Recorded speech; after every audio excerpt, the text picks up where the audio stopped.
In this video, we're going to learn how to evaluate expressions with two variables. In this lesson, we have three expressions. Let's take a look at number 1. The only way that we can solve this expression is if we have a and b, and we are given that information over here. So since we know what a and b is, we have to plug it into the expression. So we have to rewrite it. So a equals 7. So 7 plus, and then b is equal to 2. So that would be 2. So 7 plus 2, that's pretty easy. We'll come out with 9. Let's take a look at number 2. Okay, so number 2 is 2a plus 3b. Once again, since we're given a and b, we're able to solve it quite easily. So let's rewrite it. So we got 2, and then a equals 3,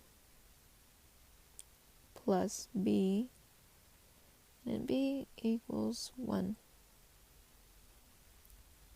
So let's reevaluate it. We got 2 times 3, this is 6, plus, and 3 times 1 is 3.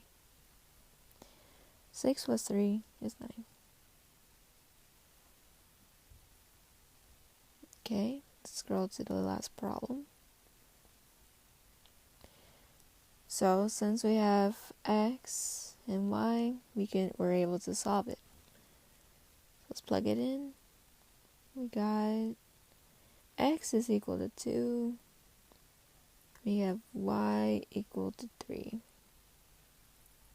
We have plus 2 2y. Okay, so y is 3 plus, and then x equals 2. It's plus 2. Reevaluate it. So we have 2 times 3. This is 6 plus 2 times 3. 6 plus 2.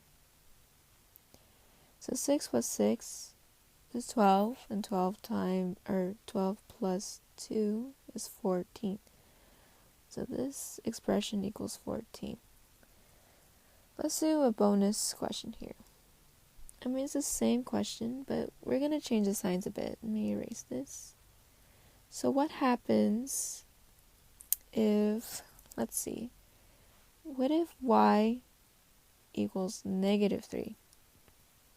So let's use the same expression. So we have x, it's the same thing as 2, times y, and then this time y equals negative 3. Plus 2, and y is negative 3, plus x. Oops. Actually, x equals 2. 2 times negative 3 is negative 6, plus 2 times negative 6, or negative 3 is negative 6, right? Plus 2. We have negative 6, and then remember there's an understood 1. 1 times negative 6 is negative 6. Nothing changes there, so it's negative 6. Subtract negative 6 plus 2. So here we have, let's do step by step. Negative 6 minus 6 is negative 12. Minus 12 plus 2, if we remember on the number line, we got minus 12 here. And we do this. We have to go right 2 times, so 1, 2, should be negative 10. So this would be negative 10 if y equals negative 3.